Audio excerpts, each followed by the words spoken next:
எங்க அப்பா இல்லாத குறைய எங்க அம்மாவும் எங்க அப்பச்சியும் எங்க அம்மாயி 3 பேருமே பாத்தீங்க அப்படின்னா நல்லபடியா பாத்துட்டாங்க. ஒரு மாதிரி மொத்தம் 4 ஆக்சிடென்ட் 4 கண்டம். இதுல வந்து முன்னாடி ஊதாரி, குடிகாரன், பொம்பளை பொறுக்கி, அப்புறம் ஹாய் ஃப்ரெண்ட்ஸ், நாங்க தான் உங்கள் கார்த்தி சரோ. இன்னைக்கு வந்து ஒரு கொஸ்டின் ஆன்சர் வீடியோ மட்டும்தான். ரொம்ப நிறைய கொஸ்டின்லாம் கிடையாது, ஒரே ஒரு கொஸ்டின். ரொம்ப இம்பார்ட்டன்ஸா அந்த கொஸ்டின் எனக்கு தெரிஞ்சது. அந்த கொஸ்டின் வந்து யார் கேட்டிருந்தாங்க அப்படின்னா மாதவன் அப்படிங்கிற ஒரு பிரதர் கேட்டிருந்தாரு. அந்த கொஸ்டினுக்கான வீடியோ தான் இது. அதுக்கு முன்னாடி நம்ம வீடியோ ஃபர்ஸ்ட் டைம் பார்க்குறவங்க சப்ஸ்கிரைப் பண்ணிக்கங்க, அப்படியே பெல் ஐக்கனை கிளிக் பண்ணி வச்சுக்கோங்க. லைக் பண்ணுங்க, ஷேர் பண்ணுங்க, கமெண்ட் பண்ணுங்க, ப்ளீஸ் சப்போர்ட் பண்ணுங்க. இப்போ வாங்க வீடியோக்குள்ள போலாம். இந்த நெஞ்சு நெஞ்சல் கட்டி ஆடிக்கொண்டே இருக்கிறாய், எனக்குள் புகுந்து எங்கோ நீயும் ஓடிக்கொண்டே இருக்கிறாய். அழகாய் நானும் மாறுகிறேன், அறிவாய் நானும் பேசுகிறேன், சுகமாய் நானும் மலருகிறேன். உனக்கு ஏதும் தெரிகிறதா? ஒரு முறை பார்த்தால் பல முறை இனிக்கிற என்ன விசித்திரமோ? நண்பனே எனக்கு காதலனானால் அதுதான் சரித்திரமோ? மாதவன் பிரதர் என்ன கொஸ்டின் கேட்டிருந்தாரு அப்படின்னா, உங்களுடைய எந்த வயசுல இருந்து உங்களுடைய லைஃப் டோட்டலா சேஞ்ச் ஆச்சு, அதுக்கு முன்னாடி லைஃப் எப்படி இருந்துச்சு, அந்த டேர்னிங் பாயிண்ட் அப்புறம் உங்க லைஃப்ல வந்து எவ்வளோ சக்சஸ்ஃபுல்லா நீங்க போயிட்டு இருக்கீங்க, இல்ல நீங்க மறுபடியும் அதே மாதிரி தான் இருக்கிறீங்களா அப்படின்னு எனக்கு சொல்லுங்க அப்படிங்கிற மாதிரி ஒரு கொஸ்டின் கேட்டிருந்தாரு. ஸோ அவருக்காக இந்த வீடியோ. ஸோ நிறைய பேர் தெரியாதவங்களும் இருப்பீங்க, அவங்களும் இந்த வீடியோ பார்த்து என் லைஃப்ல எந்த ஸ்டேஜுக்கு மேல என் லைஃப் வந்து நிறைய விஷயங்கள் நடந்திருக்கு, நல்லது நடந்திருக்கு அப்படிங்கிறத வந்து நான் சொல்லிடுறேன். ஸோ அதுக்கான வீடியோ தான் இது. ஸோ சரோவுக்கும் தெரியும், எனக்கு கல்யாணத்து ஆனதுக்கப்புறம் என் லைஃப்ல வந்ததுக்கப்புறம் என்னென்ன நடந்திருக்குங்கிறது A to Z தெரியும். அதுக்கு முன்னாடி சில விஷயங்கள் அவளுக்கு தெரியாமல் இருக்கும். ஸோ அதை நான் சொல்லிடுறேன். ஸோ கல்யாணத்துக்கு அப்புறம் நடந்தது எல்லாமே வந்து சரோவுக்கு தெரியும். ஸோ அவளும் நானும் சேர்ந்து கூட சொல்லுவோம். ஓகேவா? கல்யாணத்துக்கு முன்னாடி வந்து இவர் சின்ன பையனா இருக்கையில வந்து இவர் என்னென்ன பண்ணாரு இவர் சொன்னாதான் எனக்கே தெரியும், சில விஷயங்கள்லாம் தெரியும்.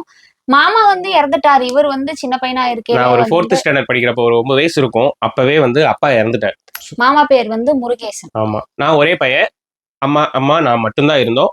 அப்போ அம்மாவோட அப்பா அம்மா, அதாவது எங்க அம்மாயும் அப்பச்சியும் 2 பேருமே வந்து எங்களோட இருந்துக்கிட்டாங்க. அப்பா இறந்ததுக்கு அப்புறம் நாங்களே உங்க 2 பேர்த்தையும் பாத்துக்கிறோம் அப்படின்னு சொல்லி அவங்க வேற ஊர்ல இருந்து எங்க ஊருக்கு வந்து எங்களோடவே இருந்து, ஸோ என்ன காலேஜ் வரைக்கும் படிச்சு வேலைக்கெல்லாம் போற அளவுக்கு என்ன எப்போ வரைக்கும், அவங்க இறக்குறதுக்கு முன்னாடி வரைக்கும் என்னை பார்த்துக்கிட்டு இருந்தது அவங்க தான்.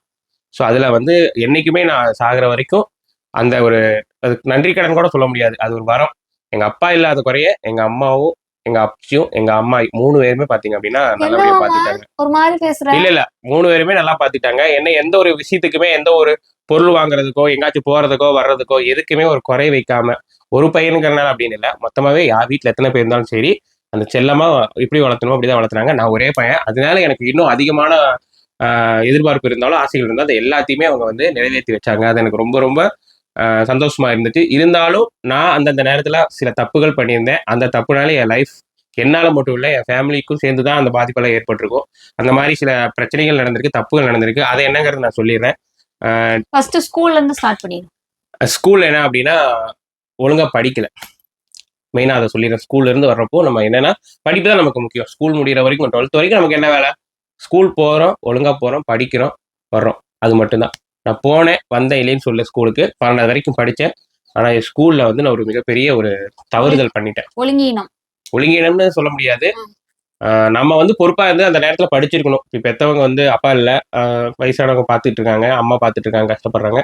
ஸோ அவங்களுக்காக நம்ம ஏதாவது பண்ணணும் அப்படின்னு சொல்லி ஒழுங்கா படிச்சிருந்தா அது ஒரு கரெக்டான ஒரு பையன் மாணவன் சொல்லலாம். ஆனா நான் வந்து என்ன தப்பு பண்ணேன் அப்படின்னா 12th ஃபெயில் ஆயிட்டேன். இது ரொம்ப ரொம்ப தப்பான விஷயம். இதுக்கு இவர் படிச்சது வந்து பிரைவேட் கிடையாது, கவர்மெண்ட் ஸ்கூல்ல. இப்ப விட அப்ப வந்து நல்லா ஈஸியா படிச்சிருக்கலாம். அப்பெல்லாம் ரொம்ப ஈஸி படிக்கிறதெல்லாம், இப்ப கூட கஷ்டம்னு சொல்லி கொஞ்சம் சொல்றாங்க. அப்பெல்லாம் ஈஸியான படிப்பு தான். ஆனா நான் வந்து வேணே ஃபெயில் ஆகல. எனக்கு அந்த இதுல எனக்கு ஒரு இது இருக்கு. நான் வந்து வேணே படிக்காமையும் பெற்றவங்களே வீட்லயும் ஏமாத்தி தான் நான் ஃபெயில் ஆகணும் அப்படின்னு நினைக்கல. நான் ஃபெயில் ஆனது மேக்ஸ் சப்ஜெக்ட். எனக்கு மேக்ஸ் சத்தியமா வரவே வராது, உண்மையா தான். நான் எப்பவுமே என்னுடைய சின்ன வயசுல இருந்து நான் மேக்ஸ் சப்ஜெக்ட்ல நான் வீக்கா தான் மார்க் எடுப்பேன். எனக்கு மேக்ஸ் வரவே வராது. எவ்வளவுதான் சொல்லி கொடுத்தாலும் எனக்கு மேக்ஸ் புரியாது. மேக்ஸ் சப்ஜெக்ட் நான் வீக்கு. ஸோ நான் 12th ஃபெயில் ஆனதுல ஒரே ஒரு சப்ஜெக்ட் மேக்ஸ் சப்ஜெக்ட் தான். அதுல நான் ஃபெயில் ஆயிட்டேன். அதனால வந்து என்னுடைய லைஃப் அப்படியே டோட்டலா சேஞ்ச் ஆயிடுச்சு. ஒரே நிமிஷம், ஃபெயில் ஆயிட்டாருன்னு சொல்றாருல்ல, எங்க அத்தை வந்து தெரியும் எப்படின்னு. எங்க அத்தை எதையுமே கண்டுக்கவே மாட்டாங்க. ஆத்தாவும் ஐயரும் பாத்தீங்கன்னா வந்துட்டு வேலைக்கு போறாங்க வராங்க. ஆத்தா காட்டு வேலைக்கு போகும், ஐயன் வந்து வீடு கட்டுறாங்களா அந்த வேலைக்கு போவாரு. அத்தை வந்து பால்வாடிக்கு போறாங்க. எல்லாரும் வேலைக்கு போறாங்க வராங்க. இவர் சொன்னாதான் தெரியும். ஆனா இவர் 12th ஃபெயில் ஆனது வீட்டுல சொல்லவே இல்லை. ஏன்? அது நான் மறைச்சிட்டேங்க. அதையும் நான் சொல்லிடுறேன். வீட்டுல மறைச்சிட்டேன். ஏன்னா வந்து அவங்களுக்கு அந்த அளவுக்கு படிப்பறிவு இல்லையில, அதனால தெரியாது. பாஸான்னு கேட்டாங்க, நான் பாஸ் ஆயிட்டேன். ஏன்னா அவங்களுக்கு அப்ப வந்து ஃபோன் கிடையாது, ஆண்ட்ராய்டு கிடையாது, பட்டன் ஃபோன் தான் இருக்கும். அப்போ வந்து பெரிய ஃபோன்லாம் கிடையாது. ஸோ டிவியில அந்த இதெல்லாம் ஒட்டியிருப்பாங்க, நோட்டீஸ் போர்டில் ஒட்டியிருப்பாங்க பார்த்தீங்களா, அதுல நம்பர் இருக்கும், அவ்வளோதான். அதை பார்த்தா வரணும். ஏன்னா அப்படிதான் நினைச்சுக்கிட்டேன். நான் பாஸ்ன்னு சொல்லிட்டு அவங்களும் நம்பிட்டாங்க. ஸோ அப்போ என்னதான் நான் 12வது முடிச்சிட்டேன் அப்படிங்கிற மாதிரி வீட்டில் வந்து நான் ஏமாத்திட்டேன். அது வந்து வாழ்க்கையில நான் அவங்ககிட்ட ஒரு சொன்ன மிகப்பெரிய ஒரு பொய்யில முதல் பொய்னே சொல்லலாம். அது தப்பு தான். நம்ம வீட்டில் நம்ம நம்பி இருக்கிறாங்க, அவங்களே நம்ம ஏமாத்தி ஒரு பொய் சொல்லிட்டு அப்படின்னு. ஆனா அடுத்த ஸ்டேஜ் பண்ணுவோம், பாஸ் ஆயிட்டோம்னு என்ன பண்ணுவாங்க, சரி எப்படியாச்சும் காலேஜ் சேர்த்து விட்டுருவாங்க. காலேஜ் சேர்த்துனாதான் அந்த பையனுக்கு அடுத்த லைஃப் இதாகும் அப்படின்னு சொல்லி அவங்க பிளான் பண்ணாங்க. ஸோ அப்போ என்ன ஆகும், காலேஜோட லெவல் போகணும் இல்லையா. அப்போ நான் என்ன பண்ணிட்டேன், 12th ஃபெயில். எப்படி நான் காலேஜ் போக முடியும்? அந்த இடத்துல நான் ஒரு ட்விஸ்ட், அந்த இடத்துல நான் மாட்டிக்கிட்டேன். சரியான ட்விஸ்ட். ஆமா. வயசானவங்களை ஏமாத்தி. ஏமாத்தி. அந்த ட்விஸ்ட் என்னன்னா, டிப்ளமோன்னு ஒன்று இருந்துச்சு அப்போ என்ன ஆகும், 10th முடிச்சு போறவங்களுக்கும் அந்த ஆஃபர் இருந்தது, 12th முடிச்சு போறவங்களுக்கும் அந்த ஆஃபர் இருந்தது. ஸோ அந்த ஆஃபரை நான் யூஸ் பண்ணிட்டேன், அவ்வளோதான். வேற எதுவும் இல்லை. ஆக்சுவலாக 12th முடிச்சிருந்தேன், நான் ஃபர்ஸ்ட் குரூப் எடுத்திருந்தேன். டிப்ளமோ முடிச்சிருந்தா 2 வருஷம் தான் முடிஞ்சிருக்கும் காலேஜ். 12வது முடிச்சு 2 வருஷம் டிப்ளமோ முடிச்சோன்னே வேலைக்கு போயிருக்கலாம். ஆனால் நான் வந்து 10th மார்க் ஷீட்டை வச்சு டிப்ளமோ படிக்க போனேன் அப்படின்னு சொன்னதால 3 வருஷம். தலையெழுத்துக்கு போட்ட சுழி அதுதான். ஆமா, காலேஜ் டிப்ளமோ. என்ன டிபார்ட்மெண்ட் அது எதுன்னு என்னென்னமோ யோசிச்சு அப்படி இப்படின்னாங்க. நான் வந்து மெக்கானிக்கல் டிபார்ட்மெண்ட் எடுத்துக்கலாம் அப்படின்னு எடுத்துட்டேன். இதுல எனக்கு இன்னொரு பிளஸ் என்னன்னா, என் கூட படிச்ச என் ஃப்ரெண்டும் அவனும் 12th மேக்ஸ்ல ஃபெயில். ஸோ அப்ப என்ன ஆச்சு, 2 தலைவலி ரெண்டும் சேர்ந்துக்குச்சு. ஸோ 2 பேரும் ஃபெயில் ஆயிட்டோமா. 2 பேர்த்து வீட்லயும் வந்து சமாளிக்க முடியாது. அவன் வீட்டுல உண்மையை சொல்லிட்டு என் வீட்டுல போய் சொல்லிட்டேன். அப்ப என்ன ஆகும், சரி காலேஜ் போனா தான் சொசைட்டில மத்தவங்க முன்னாடி நம்ம பாஸ் ஆன மாதிரி காமிக்க முடியும். வீட்டுல என்னதான் இருந்து போய் சொல்லி தப்பிச்சுட்டாலும் ஒன்றும் தெரிஞ்சுக்காது. ஸோ வெளியே நம்ம எல்லாரும் அவங்க கிட்ட என்ன சொல்லியிருப்பாங்க, பையன் பாஸ்ன்னு சொல்லியிருப்பாங்க. ஸோ அப்ப நம்ம எப்படி காலேஜ் போனா தான் நம்புவாங்களா. ஸோ நாங்கள் 10th மார்க்ஸ் வச்சுட்டு டிப்ளமோ 3 வருஷம் கோர்ஸ் அப்படின்னு போய் ஜாயின் பண்ணிடுவோம். நானும் சேர்ந்தேன், என் கூட அவனும் சேர்த்து, அவனும் சேர்த்து, நானும் சேர்ந்தேன். 12th கடைசி வரைக்கும் பாஸ் பண்ணவே இல்லையா? 12th சரி தெரியும் மாதிரி அட்டன் பண்ணலாம், அட்டன் எழுதி பாஸ் பண்ணிடலாம் அப்படின்னு சொல்லி 2 தடவை ட்ரை பண்ணேன். 2 தடவை 6 மாசம் 1 வருஷம் 2 தடவை ட்ரை பண்ணேன். 2 தடவையும் ஃபெயில். சுட்டு போட்டாலும் மேக்ஸ் வராது, எனக்கு சத்தியமா மேக்ஸ் வராதுங்கிறது இந்த 2வது அட்டெம்ப்ட் ஃபெயில் ஆனோடனே முடிவு பண்ணிட்டேன். தயவு செய்து இனிமேல் எனக்கு அந்த படிப்பே 12வது வேண்டாம், நான் படிச்சது வேஸ்ட்டாவே இருந்துட்டு போனேன் என் வாழ்க்கையிலன்னு சொல்லிட்டு நான் 12வது அப்படியே நான் வந்து ஃபெயிலோடவே வந்து நான் காலேஜ் 3 வருஷம் டிப்ளமோ முடிச்சு காலேஜ் லைஃப்பை முடிச்சிட்டேன். இதுதான் நடந்தது. முடிஞ்சது என்ன பிரச்சனைனா, அதுலயும் ஒரு ட்விஸ்ட். அங்கேயும் பாத்தீங்கன்னா டிப்ளமோல மேக்ஸ் இருந்திருக்கு. கழுத கேட்டா குட்டிச்சேவர், மறுபடியும் மேக்ஸ்ல அரியர். நான் என்ன பண்ண முடியும் சொல்லுங்க. நான் ஒழுங்கா தான் படிக்கிறேன், ஆனா எனக்கு மேக்ஸ் வர சப்ஜெக்ட்ல இருந்தனால நான் என்ன பண்றது, அதுலயும் ஒரு சப்ஜெக்ட்ல ஃபெயில் வச்சு காலேஜ் 3 வருஷம் முடிச்சு வெளியே வந்துட்டேன். கோர்ஸ் கம்ப்ளீட் சர்டிஃபிகேட் வாங்கி வெளியே வந்துட்டேன். ஆனா காலேஜ் அரியர் இல்லாம வெளியே வந்தா ப்ரொஃபஷனல் சர்டிஃபிகேட் ஒன்று கொடுப்பாங்க, அது எனக்கு வரல. ஏன்னா நான் காலேஜ்ல ஃபெயில் ஆயிட்டேன், அரியர் வச்சுட்டேன், எப்படி எனக்கு கொடுப்பாங்க. இதுலயே வீட்டுல வந்து சொல்லல, இதுலயே நான் வீட்டுல சொல்ல. இப்படிதான் வீட்டுல இருக்கிறவங்களே ஏமாத்திருக்காரு. இந்த மாதிரி ஏமாத்துறதுனால என்னென்ன பிரச்சனைகள் வருங்கிறதே நான் கடைசியா சொல்லுவேன். நீங்க இந்த வீடியோ ஃபுல்லா பாத்தீங்கன்னா தெரியும். சோ அந்த மாதிரி ஆயிடுச்சா. சோ அப்ப நான் முடிச்சிட்டேன். அப்ப காலேஜ் முடிச்சு நான் வெளியே வந்துட்டேன். ஆனா வந்து அரியர் கிளியர் பண்ணல. 1 வருஷத்துக்கு அப்புறம் 2 செமஸ்டர் எழுதுனேன். இடையில ஒரு காலேஜ் முடிச்சு 6 மாசத்துல ஒரு செமஸ்டர் எழுதுனேன். அதுலயும் ஊத்திக்கிச்சு. சரி அடுத்த செமஸ்டர்லயாச்சும் பாஸ் பண்ணிடலாம் அப்படின்னு சொல்லிட்டு அடுத்த செமஸ்டர் போய் காலேஜ் முடிச்சு 1 வருஷத்துக்கு அப்புறம் போய் எழுதுனா அதுல பாஸ் பண்ணிட்டேன். நிஜமா பாஸ் பண்ணிட்டேன். ஏன்னா எனக்கு அவ்வளவு ஒரு இது வந்துருச்சு. என்னன்னா, இப்படியே நம்ம போயிட்டு இருந்தா லைஃப் என்ன ஆகும். வீட்லயும் நான் சொல்லிட்டேன், எல்லாரும் படிச்சவங்களா வேலைக்கு போயிட்டாங்களே, நமக்கு ஒரு வேலையும் கிடைக்கலையே, நம்ம எப்பவுமே இப்படிதான் நம்ம தண்டச்சோரா அப்படி இப்படின்னு எனக்கே ஒரு கன்ஃபியூஷன். எப்படியாச்சும் படிச்சு பாஸ் பண்ணிட்டு அந்த ஃபார்முலான்னு சொல்லுவாங்க பார்த்தீங்களா, அது எல்லாமே மனப்பாடம் கப்ஸா ஒன்னும் புரிஞ்சு படிக்கல. புக்கை பிடிச்சி எப்படி அந்த புக்கை வந்து மனப்பாடம் பண்ணுவாங்களோ அந்த மாதிரி கணக்கு புரிஞ்சே ஓடல. அத்தனையும் மனப்பாடம் பண்ணி அப்படியே அங்க என்ன கொஸ்டின் எடுத்து அதை அப்படியே ஃபுல்லா எழுதிட்டேன். அப்போ கூட நான் புரிஞ்சு போடல. இப்ப கேட்டாலும் எனக்கு அந்த கணக்கு தெரியாது. ஏன்னா நான் மனப்பாடம் பண்ணி வச்சிருக்கேன். கணக்கை மனப்பாடம் பண்ணி எழுதி பாஸ் பண்ண முதலாளி எனக்கு தெரிஞ்ச இந்த ஏரியாவில நான் ஒருத்தனா தான் இருப்பேன். இன்னும் எத்தனை பேர் உங்க என்ன மாதிரி இருக்குன்னு தெரியல. எப்படியா மனப்பாடம் பண்ணி பாஸ் பண்ணி வெளியே வந்துட்டு நான் காலேஜ் முடிச்சிட்டேன். காலேஜ் முடிச்ச உடனே வேலை ஓகே. காலேஜ் என்னன்னா டெக்ஸ்மோன் கோயம்புத்தூர்ல மேட்டுப்பாளைய ரோட்ல இருக்கு, துடியலூர்ல, அங்கதான் ஜாயின் பண்ணேன். அங்கேயும் நமக்கு சூப்பரான வேலை. ஏன்னா எனக்கு ரொம்ப இன்ட்ரெஸ்டான வேலை டிரைவிங். டிரைவிங்னா எனக்கு ரொம்ப பிடிக்கும். ஸோ டிரைவிங் வேலை கிடைக்கும், கம்பெனியில் என்ன டிரைவிங் வேலை கிடைக்கும் அப்படிங்கிற மாதிரி யோசிச்சேன். அங்கே ஃபோர்க் லிஃப்ட் ஆப்ரேட்டர்னு ஒரு டிரைவிங் வேலை இருந்துச்சு. எங்கிட்ட அப்போ லைசன்ஸ் வச்சு இந்த 4 வீலர் லைசன்ஸ் எடுத்து வச்சுட்டு ஆல்ரெடி. எப்படி வண்டி ஓட்ட கத்துக்கிட்டா அதை சொல்லு. வண்டி ஓட்ட கத்துக்கிட்ட வந்து நான் அதுவும் ஒரு இதுங்க. வண்டி ஓட்ட கத்துக்கிட்ட எப்படின்னா, கூடவே போவேன், பால் வண்டிக்கு போவேன், வண்டி டெம்போ எல்லாம் போக பார்த்தீங்களா, கூடவே போவேன். பக்கத்துலேயே வந்து டிரைவர் எப்படி ஓட்டுறாங்கன்னு பார்ப்பனே தவிர வண்டி யாரும் தர மாட்டாங்க, கொடுத்ததே கிடையாது. ஏன்னா நான் வண்டி எடுத்தா இப்படி இருந்தாலும் ஆரம்பத்தில் எப்படி கொடுப்பாங்க, வண்டி கொண்டு எங்க இடிச்சிருவோம், அதை பண்ணிடுவோம், இதை பண்ணிடுவோம் அப்படின்னு சொல்லிட்டு ஏதாவது சொல்லுவாங்களா, அதனால வண்டி கொடுக்கவே. நானும் எப்படி வண்டி ஓட்டுறாங்க அப்படி பார்த்துட்டே இருப்பேன். அப்பெல்லாம் ரொம்ப இன்ட்ரெஸ்ட் வண்டி ஓட்டுறது, வேற எந்த கவனம் எந்த இதுலயுமே இருக்காது. வண்டி எப்படி டிரைவர் ஓட்டுறாரு, எப்படி போறாரு வர்றாரு, இதை பார்த்தே டிரைவிங் கத்துக்கிட்டேன். நான் சத்தியமா சொல்லுவேன், நான் டிரைவிங் வந்து பார்த்தே கத்துக்கிட்டேன். கேட்கறாங்க வண்டி கொடுத்து ஓட்டுவேன் கேட்டாங்க, ஓட்டுவேன் அப்படின்னா எப்படா கத்துட்டேன் அப்படின்னா, இல்ல நான் பார்த்தே தான் கத்துக்கிட்டேங்க, யாரும் எனக்கு கொடுக்கலீங்கன்னு சொல்லி எனக்கு ஒரு வண்டி அதுக்கப்புறம் டெம்போ கிடைச்சதுக்கு அப்புறம் பால் வண்டி டெம்போ நான் ஏறி உட்காந்து வண்டி என்னால் ஓட்ட முடிஞ்சு நான் ஓட்டேன். பார்த்தே கத்துக்கிட்டேன். அதுக்கப்புறம் அப்பவே ஒரு தடவை ஓட்டுனதுல இருந்து அதுக்கப்புறம் பிடிச்சவன் தான் டிரைவிங், அப்படியே டிரைவிங் பிக்கப் ஆயிடுச்சு. ஸோ அந்த டிரைவிங் வந்து அடிஷனலா வச்சுக்கிட்டேன். ஸோ இப்போ நான் வந்து காலேஜ் முடிச்சு டிரைவிங் கத்துக்கிட்டேன். அப்ப என்ன ஆச்சு, எனக்கு கம்பெனிலேயே வேலை கிடைச்சிச்சு, ஃபோர் கிளிப் ஆப்ரேட்டர். அதுவும் டிரைவிங் வேலை தான். கம்பெனிக்குள்ளேயே வந்து உள்ள பெரிய பெரிய பொருள் தூக்குறது, பெரிய பெரிய வெயிட்டான பொருளை தூக்கும் பார்த்தீங்களா, ஃபோர் கிளிப் ஆப்ரேட்டர், அந்த வேலை கிடைச்சிருச்சு. ஸோ அதுல எனக்கு ஓகேவா, மற்றவங்க எல்லாம் மிஷின் ஆப்ரேட்டர் அது இதுன்னு இருந்தாங்க, எனக்கு அந்த வேலை கிடைச்சிருச்சு. அது அப்படியே ஓகே பண்ணி அப்படியே ஒரு வருஷம் ஓடிடுச்சு. அங்க நான் கோயம்புத்தூர்ல இருந்து ஒர்க் பண்ணேன். ஒரு வருஷம் முடிஞ்சது. ஆனா ரொம்ப லாங், வீட்டுல இருந்து போறதுக்கு வரதுக்கு செலவுக்கு அது இதுன்னு கணக்கு பாக்குறப்போ சரி நமக்கு இந்த வேலை செட் ஆகாது, கம்மு நம்ம வீட்டுல இருந்தே ஒரு வேலைக்கு போய்க்கல அப்படின்னு சொல்லிட்டு அங்கிருந்து கிளம்பி வேலைக்கு வேணாம்னு சொல்லிட்டு வந்துட்டேன்.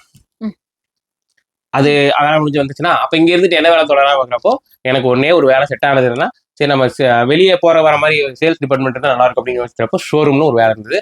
அதான் வந்து பஜாஜ் ஷோரூம், 2 வீலர் ஷோரூம்ல சேல்ஸ்மேனா வந்து ஒர்க் பண்ணேன். அதுக்கு முன்னாடி இடையில பேங்க்ல இல்ல அதுக்கப்புறம் தான் கலெக்ஷன். அதுலயே வந்து நான் கலெக்ஷன் கேட்டேன், ஃபைனான்ஸ் கேட்டேன், எதுவும் இல்லை, சேல்ஸ் மட்டும் தான் இருக்குனாங்க. சரி ஓகே சேல்ஸ் வேலையே ஓகே. ஃபர்ஸ்ட் டிவிஸ்ல ஒர்க் பண்ணேன், அதுக்கப்புறம் பஜாஜ்ல ஒர்க் பண்ணேன். அதுக்கப்புறம் வந்து ஒரு அப்படியே 3 வருஷம் ஓடிடுச்சு. ஸோ ஓடினவனே என்ன ஆயிடுச்சு, எனக்கு வந்து அப்போ ஓரளவுக்கு 2018-19 அந்த இயர் ஆயிடுச்சு.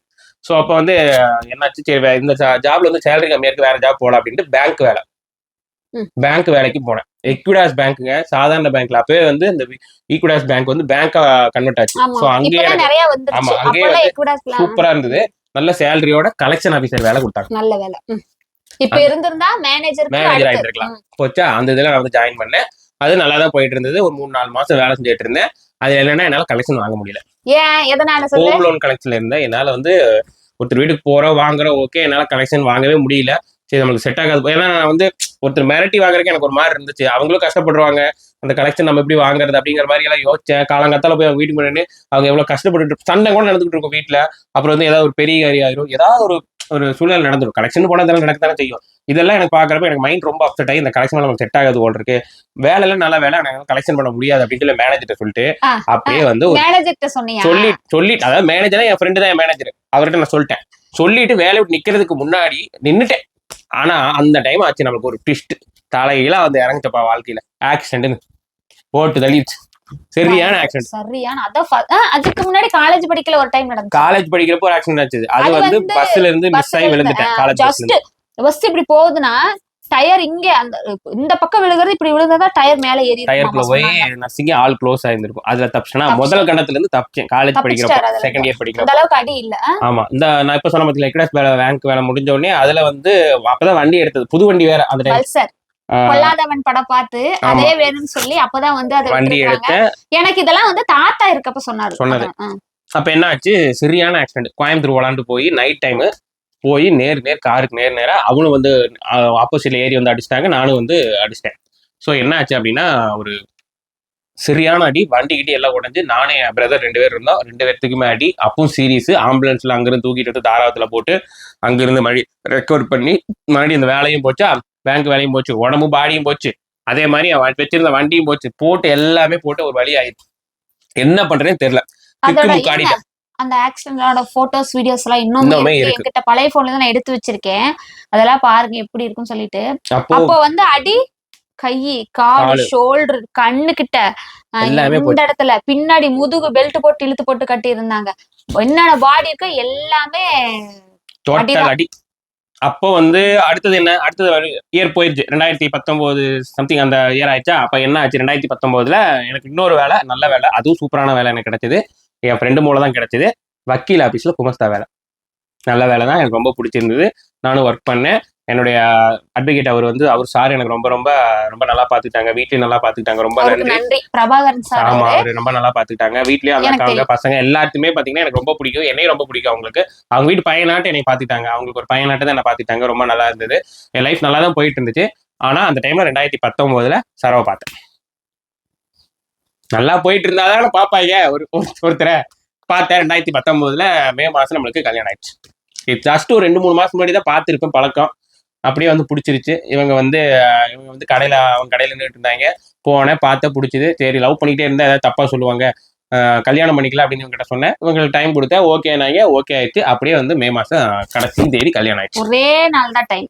மே மாசம் கடைசி கல்யாணம் ஆயிடுச்சு. 31ஆம் தேதி மே மாசம் 2019ல இவங்களுக்கு தாலியை கட்டி இவங்க ஒய்ஃப் ஆக்கிட்டேன். நான் வந்து இவங்களுக்கு ஹஸ்பண்ட் ஆயிட்டாரு இவர். எனக்கு இந்த லைஃப் கல்யாணம் ஆகிற வரைக்கும் இப்ப சொன்ன பாத்தீங்களா, இப்ப என்ன இவ்வளவு நேரம் வந்து கதையா விட்டுக்கிட்டு இருந்தேன்னு சொல்லாதீங்க. இவ்வளவு நேரம் சொன்னது பூரா என் லைஃப்ல டேர்னிங் பாயிண்டே இல்லாத ஒரு விஷயம். இப்ப சொன்ன பாத்தீங்களா, கல்யாணம் ஆச்சு பாத்தீங்களா, இதுக்கப்புறம் தான் என் வாழ்க்கையே டேர்னிங் பாயிண்டா மாறிச்சு.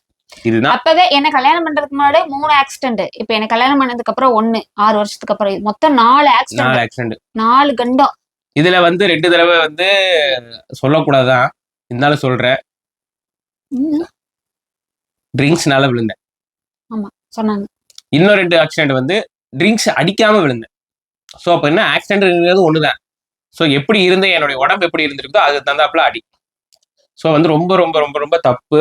ட்ரிங்க்ஸ் பண்ணி ஆக்சிடென்ட் ஆனது முழுக்க என்னுடைய தப்பு. ட்ரிங்க்ஸ் பண்ணாம ஆக்சிடென்ட் ஆனது முழுக்க அது வந்து என்னோட நேரம் சரியில்லைன்னு நான் சொல்லுவேன். ஸோ இதெல்லாமே சரியா போக போக அப்படியே நாட்கள் கடந்து போய் 2019க்கு அப்புறம் கல்யாணம் ஆனதுக்கு அப்புறம் என் வாழ்க்கையிலேயே டேர்னிங் பாயிண்டா மாறிடுச்சு. ஏன்னா நான் வந்து குடிக்கிறத அதோட விட்டு தலைமுழுகி குடிச்சாச்சு. அதுக்கப்புறம் தான் என் வாழ்க்கையிலேயே வந்து கரெக்டான வாழ்க்கை என்னது, இனிமேல் இப்படி இருந்தாதான் என் லைஃப் ஓடும், என்னை நம்பி எல்லாரும் இருக்கிறாங்க அப்படி இப்படின்னு வந்து என் லைஃபே போனது காரணம். ஆனா இன்னொரு விஷயம் என்னன்னா, கல்யாணத்துக்கு அப்புறம் தான் வந்து ஒரு 6 மாசத்துக்கு அப்புறம் வந்து எங்க அப்பச்சி இறந்துட்டாரு. அது ஒரு சின்ன ஒரு பிரச்சனை. அது ஒரு பிரச்சனை இல்லை, அது ஒரு வருத்தமானது. அவர் 6 மாசத்துக்கு அப்புறம் இறந்துட்டாருங்களா. அப்புறம் எங்க அம்மா இதான் இருந்தாங்க. அவங்க அதுக்கப்புறம் ஒரு 3 வருஷத்துக்கு அப்புறம் தான், 4 வருஷம் இருக்கும் நினைக்கிறேன். 4 வருஷத்துக்கு அப்புறம் தான். 2 வருஷம் ஆச்சு. ஆமா, 4 வருஷத்துக்கு அப்புறம் வந்து எங்க அம்மா இறந்துட்டாங்க. ஸோ எங்களுடைய வீட்டுல மிகப்பெரிய என்னை ரொம்ப பாதுகாப்பா வச்சுக்கிட்டே சின்ன வயசுல இருந்து என்னை வளர்த்துனவங்க 2 உயிர் வந்து 2 பேருமே இறந்துட்டாங்க. ரொம்ப கஷ்டமா போச்சு எனக்கு. அப்புறம் அதெல்லாம் எனக்கு வயசாயிடுச்சு. யோசிக்க இப்படி எல்லாம் இருக்குது, இப்படி எல்லாம் இவங்க வயசான காலத்துல இவ்வளவு நாள் கஷ்டப்பட்டு என்னை சம்பாதிச்சு பாத்துட்டாங்களே, அவங்க இத்தனை வயசு வரைக்கும் ஆரோக்கியமா இருந்திருக்காங்க, நம்ம இந்த வயசுலயே குடிக்கணுமா, அதை பண்ணணுமா, உடம்புக்கு எடுத்துக்கணுமா, அப்படி இப்படி எல்லாம் சொல்லி இவங்களுக்கும் வந்து எனக்கு குடிக்கலாம் சுத்தமா பிடிக்காது. இதனால வந்து மொத்தமா குடிக்கிறதே நமக்கு வேண்டாம், நம்ம குடும்பத்துக்கு எது நல்லதோ அதை மட்டும் பண்ணுவோம்னு சொல்லிட்டு குடிக்கிறத விட்டதுக்கு அப்புறம் தான் என் வாழ்க்கையில வந்து எல்லாமே நடந்தது. இப்பவும் சொல்றேன், என் ஒய்ஃப் வந்ததுக்கு அப்புறம் தான் என் வாழ்க்கையில வந்து ரொம்ப ரொம்ப நல்ல விஷயங்கள் நடந்திருக்கு. அடுத்தடுத்த ஸ்டெப்புக்கு நான் போனங்கிற மாதிரியே நான் சத்தியமா உணர்றேன். என் லைஃப்ல டேர்னிங் பாயிண்ட் என் கல்யாணத்துக்கு அப்புறம் தான். கல்யாணத்துக்கு அப்புறம் நடந்த ஒவ்வொரு விஷயங்களுமே என் லைஃப்ல ஒவ்வொரு விஷயமே அடுத்தடுத்த லெவலுக்கு தான் போச்சே தவிர கீழே இறங்கவே இல்லை. கார்த்திங்கிறவன் எப்பவுமே வந்து மேல போயிட்டே இருக்கணும் அடுத்தடுத்த லெவல் அப்படிங்கிறப்ப கல்யாணத்துக்கு அப்புறம் தான். கல்யாணத்துக்கு முன்னாடி நான் கீழே. கார்த்திங்கிறவன் வந்து கல்யாணத்துக்கு முன்னாடி ஊதாரி, குடிகாரன், பொம்பளை பொறுக்கி, அப்புறம் என்ன பேருப்பா, ஊர் சுத்துறவன், அது எதுக்குமே ஆக மாட்டான். பேர் இவருக்கு ஊருக்குள்ள வைக்காத பேரே கிடையாது. ரொம்ப மோசமான பையன் சொல்லலாம், மோசமான பையன். ஐயோ அவன் ஒரு பொறுக்கி, பொம்பளை பொறுக்கி, குடியார நாய், குடியார, அப்படியேதான் எல்லாரும் சொல்றாங்க. எல்லாரும் அப்படிதான் சொல்லிட்டு இருந்தாங்க. நானே வந்து என்னோட நான் கேட்டிருக்கேன், என்ன உங்களை எல்லாம் எப்படி சொல்றாங்க, நீங்க என்ன அப்படி எல்லாம் பண்ணுவீங்களா அப்படி. இவர் சொல்லுவார், சிரிச்சுக்கிட்டேதான் சொல்லுவாரு, என்ன நான் குடிப்பேன் அவ்வளவுதான், நான் போய் குடிப்பேன், அது ஒரு கெட்ட பழக்கம் இருக்குது என்கிட்ட, மத்தபடி வந்து நான் எந்த ஒரு தப்பு தண்டா யாரையும் திருட கிடையாது, யார் வீட்லயே திருட கிடையாது, யாரையும் ஏமாத்த கிடையாது, ஒருத்தர் வந்து ஒரு குடும்பத்தை கெடுக்க கிடையாது, அதெல்லாம் நான் பண்ண மாட்டேன், அதெல்லாம் நான் செய்ய மாட்டேன். குடிப்பேன், குடிக்கிறதுனால மொத்தமா என் லைஃபே வந்து வேஸ்டா போச்சு. ஸோ அது குடினால என் லைஃப் வேஸ்டா போச்சு. ஸோ என் லைஃப் நான் மறுபடியும் திரும்ப எடுக்கணும், இனிமேல் ஒழுங்கா இருக்கணும் அப்படின்னா அந்த குடியை விடணும் அப்படின்னு நினைச்சேன். ஸோ ஒய்ஃபுக்கும் சுத்தமா பிடிக்கல, அவங்களும் ரொம்ப கஷ்டப்பட்டு வந்தவங்க. ஸோ அவங்களுக்காக நம்ம ஏதாவது ஒன்று பண்ணணும் அப்படிங்கிறக்காக தான் இவங்களுக்காகவும் சரி. அதே மாதிரி என் உடம்புக்காக, என் உடம்பு தான் நமக்கு, மனுஷனுக்கு உடம்பு தான் முக்கியம், அது ஆரோக்கியமே வைக்கலைன்னா என் வாழ்க்கையே போச்சு. ஸோ அதெல்லாம் யோசனை பண்ணி தான் எனக்கு வந்து குடிக்கிறது வேண்டாம், அது விட்டுட்டாலே என் வாழ்க்கை எல்லாமே மாறிடும் அப்படின்ட்டு தான் நான் குடிக்கிறத விட்டேன். இப்போ வரைக்கும் குடிக்கிறத விட்டனால நல்லா இருக்கு. சத்தியமா சொல்றேன், குடிக்கிற விட்டனால நான் சத்தியமா நல்லா இருக்கு. நான் அடிச்சு சொல்லுவேன், காசுக்காக சொல்ல, உடம்பு ஆரோக்கியத்துக்காகவும் சொல்றேன். காசும் சேவிங்ஸு, உடம்பும் சேவிங்ஸு, எல்லாமே சேவிங்ஸ் பண்ணி வாழ்க்கையில இனி கொஞ்ச நாளாச்சு இருக்கிற வயசு வரைக்காச்சு வேற எந்த ஒரு வியாதியும் நம்மளே ஏற்படுத்திக்காம குடும்பத்தோட சந்தோஷமா இருக்கிறது குடியை விட்டா போதும். நான் குடிக்கிறதுல அதனால நான் நல்லா இருக்கேன், எனக்கு அதே போதும். இவங்களுக்காக நான் இதை ஒன்று செஞ்சேன், என் லைஃப் வந்து சேஞ்ச் ஆச்சு. நீங்க சொன்னீங்களா டேர்னிங் பாயிண்ட், நான் குடிக்கிறத விட்டனாலே என் லைஃப் ஃபுல்லாவே டேர்னிங் பாயிண்ட் நல்லா தான் நடந்துச்சு, நல்லதாவே போயிட்டு இருக்குது இப்போ வரைக்கும். இனிமேல் நல்லதா போகும். யார் என்ன சொன்னாலும், நிறைய பேர் திட்டுறாங்க, அதை பண்றாங்க, இதை பண்றாங்க, எல்லாமே நடக்குது, அதை பத்தி நான் கவலையே பட மாட்டேன். குடிக்கிறது இல்லைன்னு எனக்கு தோணும், அது போதும் எனக்கு, அதை வச்சு நான் எதை வேணாலும் பண்ணிக்குவேன். அது இல்லாம இருந்தாலே போதும், என் வாழ்க்கை நல்லா இருக்குன்னு நினைச்சு நான் விட்டுட்டேன். இதுதான் உண்மை. இதுக்கு மேல என் லைஃப்ல ஒண்ணுமே இல்லை நடக்கிறதுக்கு. இனிமேல் வந்து என்னென்ன லைஃப்ல என்னென்ன நடக்கணும் அது எல்லாமே உங்களுக்கு அப்டேட்டா நான் சொல்லிட்டு தான் இருக்கேன். நீங்க ஒவ்வொரு வீடியோஸும் பார்த்துட்டு தான் இருக்கிறீங்க.